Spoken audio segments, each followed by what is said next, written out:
How would it feel to have a thriving fitness business and have the freedom to enjoy life at the fullest? Well, that is exactly what the Trainer Revenue Multiplier Show is going to give you. My name is Mathew Park.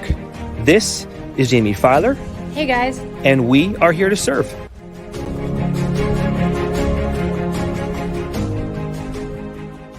Hello everybody and welcome to the Trainer Revenue Multiplier Podcast. As always, I am your host, Jaime Filer, and I don't even know where to begin when describing my guest, Jaclyn Cordeiro of JacFit, but really of so many other things. Also, you look gorgeous. So your appearance is totally lost on this podcast. However, Jack, how are you? I'm very well. Thanks, James. And thanks for having me. It's a pleasure. Of course. So obviously we brought you on because you are one of TRM's probably biggest and fastest, I want to say, successes. You just completely blew up. But before we started recording, you said, I've been hustling since I came out of my mom. Pretty much. So graphic and awesome. I would love for you to start at the beginning. Because clearly your work ethic, I mean, was it nature? Was it nurture? How does one begin to create the empire that you've built? Okay, well, if my mother was here, she would tell you, legit came out of her left foot first. Nothing conventional about me at all. I had two older brothers growing up, so I had to keep up. And if I didn't, I had no choice. I found a way to do that.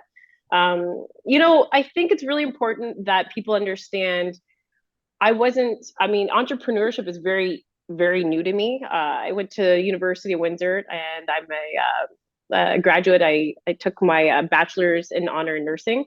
So I'm a registered nurse by profession. But I was attracted to taking that in terms of education because I love helping people. So ever since I was a very young person, I knew that my passion was always to help people.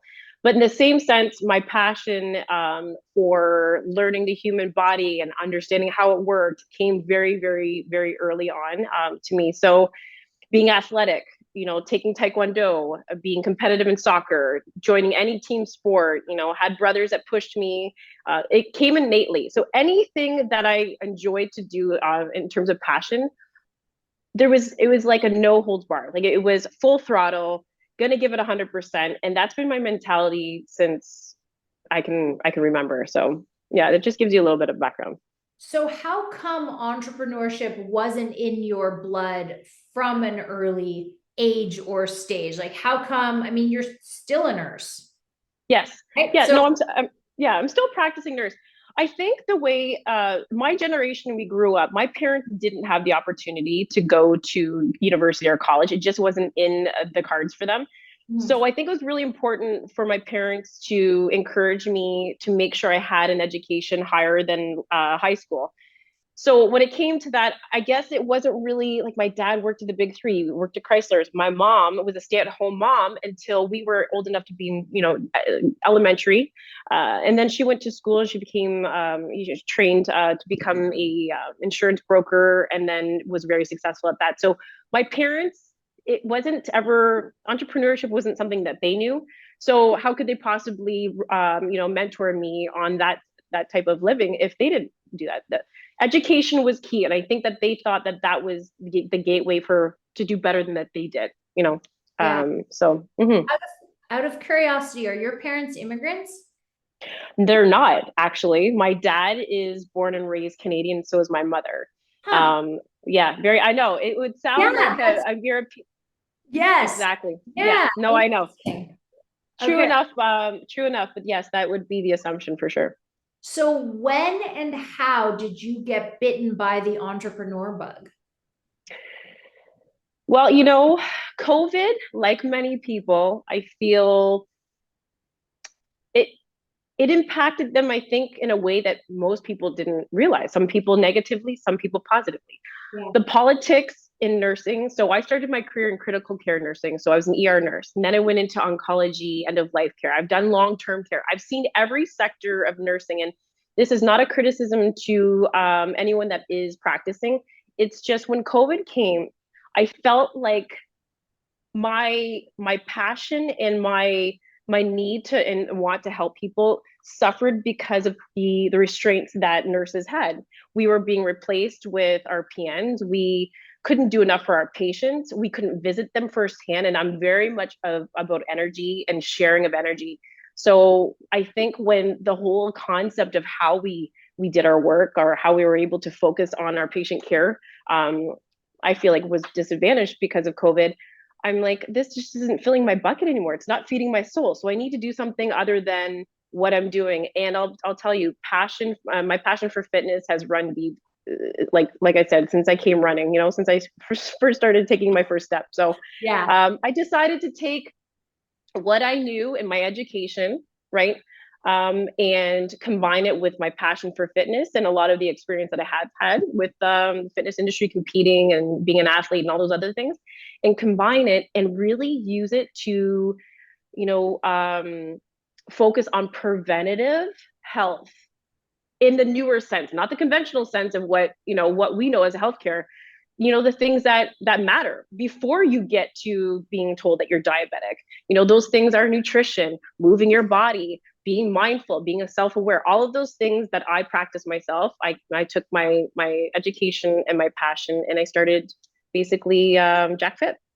So that was perfect. That was going to be my next question. Now, JacFit has we'll say your benchmark product is the transformation challenge, right? Yes, the 6-week transformation challenge. Yes. So not only do you have one 6-week transformation, but there are you graduate the 6-week challenge into other challenges. Can you talk a little bit about the structure of your challenges? Because that is the bread and butter of JacFit. Right. So there's 4 phases. But like any entrepreneur, you don't know if you throw that hat over the fence and you jump, if you're going to make it or break your leg when you fall. So you want to hope to land on 2 feet, yes. But that doesn't always happen. So I created phase 1, right? And I started off with maybe 8 clients from my local area because they knew me from the gym and competing and, just word of mouth. So essentially what happened is that 6-week challenge became very successful with my clients and the concepts that I taught, that I had to make phase 2 so that I could keep the retention of phase 1 clients coming into phase 2, and then phase 3, and then phase 4. And then, it became what it is now. But it literally was just a process of building as I went along. Not going to lie, kind of just was, I went with my gut and I went with kind of what I knew, and it just landed really well, and it people responded very well to it. So like anything else, building a brand and learning the world of entrepreneurship, there's a lot of doubt, a lot of risks, and being a single mother too. I ended up quitting. Well, I should say this. My love for what I did do in nursing fell at the wayside, and I really found a new renewed sense of fulfillment and passion with JacFit, that eventually my full-time job in nursing was no longer what I wanted, no longer feeding my soul. So yeah, there goes the pension, there goes the security of what my parents taught me, and the reason why I went to school, right? And I was just, okay, now or never. So, yeah. How did you learn? And I guess this is where we can shamelessly plug TRM, but how did you learn business and how to scale and systemize and optimize? I mean, only in the last, 2 years since COVID. Sure.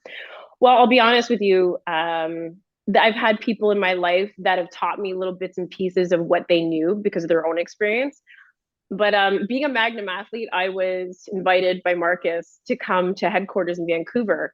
And part of my time there, I was able to sit in on basically, I didn't really know I knew that it would have to deal with like how to build a brand and how to build yourself and personal training and the benefits of, taking the risk of going out on your own and doing it. But that was never really my intention to attend this seminar. And Matt, which obviously, is an amazing man. He happened to host a seminar on TRM and what it means, what TRM does, and what the purpose is. And as I'm sitting in a chair with a room of athletes, Magnum athletes, and in my head I'm like, JacFit's really growing, and everything that Matt is saying right now is basically a breath of fresh air, because I'm sitting here going, I'm successful with what's going on with JacFit, but I'm very overwhelmed, and I know nothing about entrepreneurship. And every single word that was coming out of Matt's mouth was like, oh my God, I need this guy in my life. I need, this is the support. It was almost like it was kismet, like it was meant to be. Yeah. So for me to say that moment in May, when I sat there and I listened to, all of the beautiful information that he had to share with the group of us Magnum athletes, I connected with him after the seminar, and I had picked his brain, and he's like, yeah, this is probably totally for you. And this is what was supposed to, happen. So honestly, I knew nothing about entrepreneurship, but TRM, you guys were extremely instrumental, and decreasing the amount of anxiety that I have, and just basically navigating me to what needs to be done, and just guiding me slowly through kind of what I needed to do to be able to build and to maximize, my abilities as an entrepreneur. And I'm still very much doing that. So, sure. Yeah. Mm-hmm. And I think the most important thing to note is, without sacrificing time for yourself, for your girls, for your own self-care, right? Like, you still train, you still spend a lot of time with your family, you still travel quite a bit, right? Yes. I believe, I think the reason why I have been so successful, and like you said, in this short little period of time, is because when people are genuine and they're very much their authentic self, people gravitate to that. I get up at 4 o'clock in the morning. I lead by example. I get my workouts done early so that I can be up and get my girls off and ready to school, so that they're setting the tone for the day, and they're in a positive, light, and they're able to share their energy with where they're going. So just by me doing what I do, and then sharing kind of the concepts that I do on a regular basis to other women or to other men, male clients that I have, they understand, they believe it, because when they start to do it as a ritual and on a daily basis, and they're consistent with it, they go, oh, okay, yeah, it is hard work. But definitely, I think the number one thing that most people can relate to is that you're a normal person just like them. It's just you've been practicing the concepts longer. So they're able to see that at some point. But yeah, no, definitely. Definitely it's been a ride for sure. It's a lot of work, but it's all good. So this brings me into the next topic, next question, as people seeing you as a normal person. In light of recent events in your dating life, I don't know if we could call you a normal person anymore. Your status has been slightly elevated, but that isn't what I want to dive into. What I want to dive into is how you're dealing with the attention personally, what that feels like, because essentially what I saw when I Googled you were paparazzi photos. That was not you taking a selfie. That was someone else, to an extent, invading your space. You weren't even looking at the camera. But then also how you're dealing with the influx of business as a result of being in the public eye. So let's go personal first, and then professional. Well, I think it's important that in any decision or anything that I do in my life, I have to think about how that's going to impact or influence my girls. They're 10 and 11 years old. Yes, they know that mom is dating a celebrity, but I don't spin it like that. I spin it as if it is just another relationship, friendship, or something that I'm going to be introducing them into in my life. I don't think that they really need to focus on the fact that, Alex is a celebrity or he's not.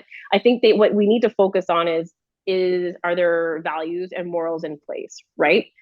So at the end of the day, does it matter how much money someone has? Because that's not going to keep you around. What's going to keep you around is that connection, that, like I said, those morals and those ethics, at least for me anyways. Right. Yeah. I didn't just meet Alex yesterday. I've known him for a couple of years. So, and just like any other evolution or starting in a relationship, I think it's really, really important to establish ground rules and be able to understand what it is that, when you're mature, you're not 19, we're mature, older adults. Yeah. Establish what your needs and wants are.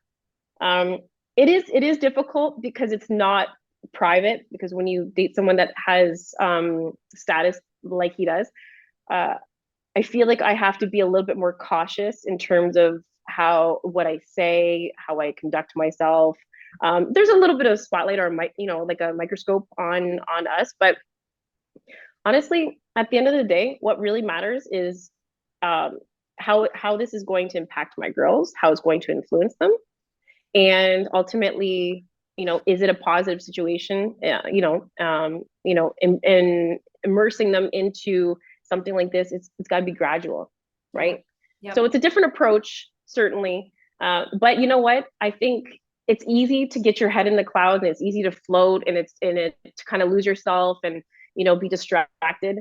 But at the end of the day, my children are always the thing that brings me back down to earth. So I think that's pretty much my root of my starting point with anything I do, and including, dating someone like Alex. For sure. And so now let's talk about how it's impacted your professional life. Because on the last coaching call you and I had, you're like, James, so many people. What do I do? So yeah, go ahead. Yeah. Well, you know what? I've always been a very good judge of character in terms of how to read people. And I take that into my business too. I only have so much room on my transformation challenge. And at this point, I'm only willing to kind of cap it. So as I get an influx of clients or inquiries coming my way that want to jump on my community. Now, you have to remember, I have a large retention rate. I have clients that have been with me since day one. Yeah. And they don't want to go anywhere. I call them my lifers, but you know what? I'm their lifer, because you know what I mean? Like they're more motivation to me than I am to them. I swear on that. Sure. But I have to be careful and selective who I choose to come into this community. Mm-hmm. So as I get this influx of potential clients, I ask questions. It's almost like an interview process. Yeah. What's your goal? Why is this your goal? What are you trying to get out of this? I have conversations so that I'm able to pick the right people that are going to thread and become a part of what's already a beautiful thing. The JacFit community, I can tell you, my number one goal is to change the narrative of how women treat each other, first of all, because a lot of that is nasty out there, So when I have newcomers, they have to fit that mold and that energy, supportive, whether they have low self-esteem or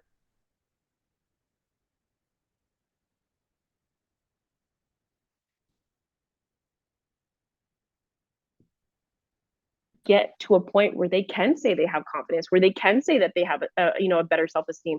And I rely on the JacFit community just as much as I rely on myself or my accountability team. So I would say that if I have 100 inquiries and I only have 50 spots, well, I'm going to take the people that I feel are genuine with the response. And at this point in time, that's where this is at. It may grow to something different, certainly, and I'm having conversations, with my team members on how to grow, but to do it in a way that we keep those core principles. Yeah. But that's kind of where I'm at right now. I like that is a consistent value across your life, core principles. Like you said, regarding your new relationship, the core principle is family first. It's my girls first, right? It's being authentic and being a role model to them. Same thing with your business. It's grassroots first, right? You and I have fought over me trying to pull you away from your business, and you're like, no, this is not who I am. That's not who JacFit is. So you better work with me to keep putting me and my face and my personality in front of my lifers, right? Yes. Yeah, love certainly. It. So authentic. Yeah. So to summarize, if I had to label this podcast with one cliche, it would be, for you, how you do one thing is how you do everything. Because listening to your story, it's all the same. Everything is just with passion, with love, and with authenticity. Is there something else you would choose? Is there something else you would add? Another title? I feel like going through current events, whether it's been with my the new person in my life or with the growing of JacFit, I feel like not everyone is going to understand your why, and that's really okay. Because if you can lay your head down at night on your pillow and know that you've made the best decisions that you can for yourself, for your family, by a moral standing or with ethics, I can't really be bothered with people if they're not going to agree or have an opinion.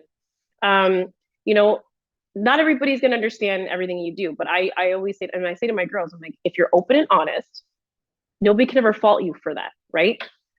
If you're dishonest and you mislead people, that's where you're going to break their trust, and guess what?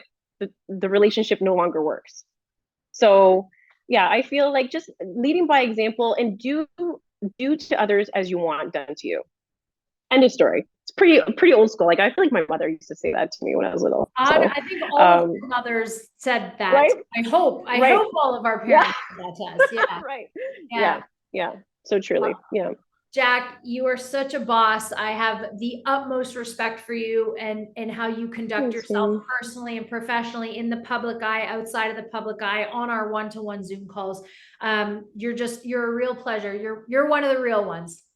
Thank you. I really appreciate that, Jamie. I appreciate your kind words for sure. And I love the support from TRM. You guys, honestly, I was like a fish out of water. I don't even know where I was. I was just overwhelmed, and I'm so glad that you guys came into my life. I always feel like things are meant to be, and you may not understand the reason why some unfortunate or disadvantaged things can happen, but I always feel like there's a reason why things do, and you just have to trust the process and just go with what your intuition says. But yeah, thank God for you guys. What a perfect way to end it. Thank you so much for your time. If you're listening, thank you guys so much. We appreciate your ears and your eyeballs. Feel free to subscribe, like, share, rate us. Jack, where can people find you and the JacFit Challenge in general? My website, jacfit.ca. We also have a Facebook group, JacFit Community Group. And on Instagram, it's at JAC_LYNFIT. So Jack_LynFit. That's where else you can reach me. And I think that's all I'm going to extend out to the world for now. Amazing. All right, guys. Again, thank you so much for listening. We here at Trainer Revenue Multiplier appreciate you and look forward to the next episode.